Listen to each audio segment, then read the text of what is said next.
वचन चुना है।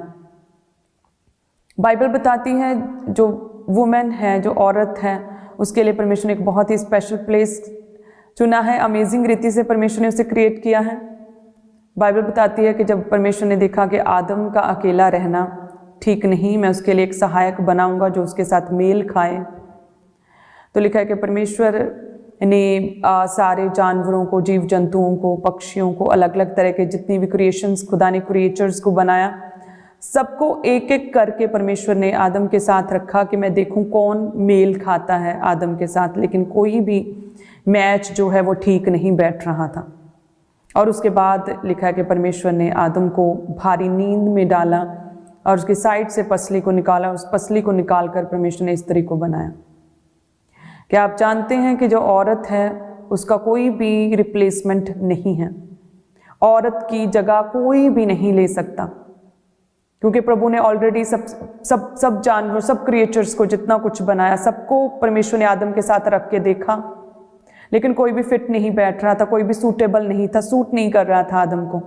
और परमेश्वर ने फिर ऐसा मैच, एक ऐसा पर्सन बनाया जिसका कोई भी रिप्लेसमेंट नहीं है, क्योंकि परमेश्वर सब कुछ करके देख चुके थे। हालेलुया। कोई भी क्रिएचर जो है औरत की जगह नहीं ले सकता। औरत एक ब्लेसिंग है। औरत को परमेश्वर ने सेवा के लिए भी चुना है। औरत को परमेश्वर ने घरों को बनाने के लिए चुना है। और औरतों को परमेश्वर ने एक अमेजिंग तरह की मैनेजमेंट सिस्टम्स, अमेजिंग बुद्धि दी है। खुदा ने एक ऐसी सामर्थ्य दी है कि आप अपने घरों को बनाती हैं, आप अपने परिवारों को एकजुट रखती हैं, अपने बच्चों का पालन पोषण करती हैं, उन्हें परमेश्वर की डील डॉल में आगे बढ़ाती हैं। सो मेरी प्यारी बहनों, यदि आप डिप्रेशन में हैं, आप दुखों में हैं इस वक्त, तो याद रखें कि प्रभु ने आपको फ्रूटफुल होने के लिए चुना, आपको ब्लेस्ड होने के लिए चुना, आपको आगे बढ़ने के लिए चुना, आपको प्रभु के सेवा के कार्यों को करने के लिए चुना है। परमेश्वर की स्पेशल विल है आपकी लाइफ में, और आपकी कोई भी रिप्लेसमेंट नहीं है। आपकी जगह और कोई नहीं ले सकता। परमेश्वर ने आपको चुना है आपको ब्लेस्ड होने के लिए, प्रभु यीशु मसीह के सामर्थी नाम में। मैं देख रही हूँ कि इस टीचिंग के द्वारा परमेश्वर बहुत सी बहनों की डिप्रेशंस को खत्म कर रहा है, आपके सिर के भार को, बोझ को परमेश्वर खत्म कर रहा है। आपको हल्का फील होगा इस टीचिंग को सुनते, इस प्रोग्राम को सुनते हुए। हर तरह के डिप्रेशन को, स्ट्रेस को, बर्डन परमेश्वर आपके सिरों से जो है उतार रहा, आपको फ्री कर रहा है। हालेलुया। यदि हम प्रभु के वचन में भी आगे चल के देखें तो औरतों ने किस तरह से प्रभु के कामों को किया। मूसा जो प्रभु का दास था, जिसने प्रभु के कामों को किया, इजराइलियों को मिस्र से निकाला, कनान तक पहुंचाया, समुद्र को 2 भाग किया, amazing miracles, science and wonders किए। क्या आप जानते हैं उसे भी तो औरतों के द्वारा ही परमेश्वर ने बचाया। कि जब वहाँ पर मिस्र में ये ऐलान कर दिया गया कि इजराइलियों के जितने भी बच्चे लड़के होंगे उन्हें मार दिया जाए, तो एक औरत जो उसकी माँ थी उसने उसे छुपा कर रखा, उसे बचा कर रखा। जब थोड़ा बड़ा हुआ तो उसे छुपाना मुश्किल हो गया, तो लिखा कि उसे टोकरी में डाल के जब पानी में बहा दिया गया, तो मूसा की बहन जो थी उसने फॉलो किया, किसी भी तरह की परवाह ना करते हुए पानी के बीच से, झाड़ियों के बीच से नंगे पांव दौड़ती गई और अपने भाई को फॉलो किया कि कहाँ पहुँचा।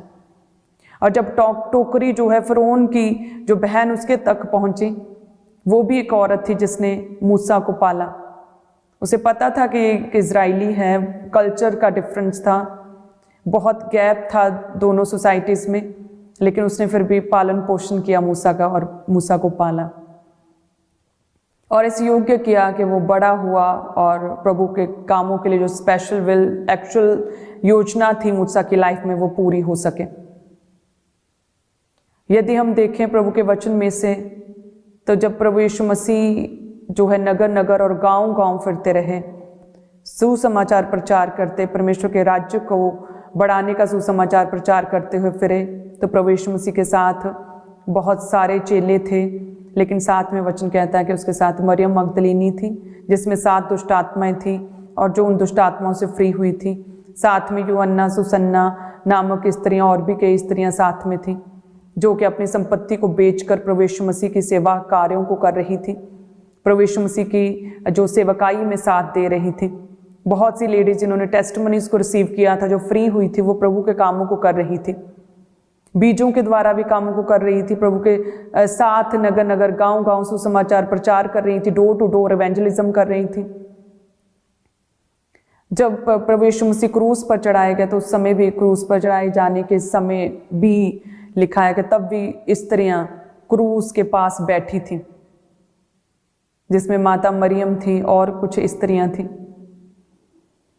जब प्रभु यीशु मसीह जी उठे, कब्र खाली थी, तो सबसे पहले गुड न्यूज़ जो थी वो भी एक औरत को मिली, मरियम, जो कि मगदलीनी कहलाती थी, जिसमें 7 दुष्ट आत्माएं थी और परमेश्वर ने उसे फ्री किया था, हर तरह के अटैक से फ्री किया था, आज़ाद किया था।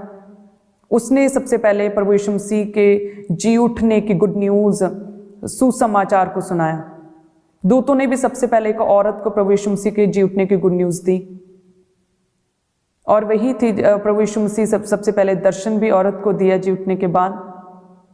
सो औरतें जो लेडीज़ हैं वो ब्लेस्ड हैं। शुरू से परमेश्वर ने उन्हें इस तरह से क्रिएट किया कि उनका कोई भी मैच नहीं, उन्हें कोई भी रिप्लेस नहीं कर सकता। वो ब्लेस्ड हैं, वो घरों को बनाती हैं। सो इसीलिए हस्बैंड्स को चाहिए कि अपनी वाइफ्स की केयर करें, अपनी देह के समान अपनी वाइफ की केयर करें, और अपनी माता की इज्जत करें, रिस्पेक्ट करें, ऑनर करें। उन्हें कर्स ना करें, उन्हें कोसे ना, उनसे फाइट ना करें। अपनी पत्नी को संभालें, उसकी केयर करें, इमोशनली, स्पिरिचुअली, फाइनेंशियली सपोर्ट करें, अपनी वाइफ की केयर करें। प्रभु ने एक ऐसा सच्चा हेल्पर आपको दिया है। प्रभु के वचन में लिखा कि परमेश्वर कहता है मैं एक ऐसा सहायक बनाऊंगा। आदम के लिए एक सहायक, एक हेल्पर बनाया परमेश्वर ने।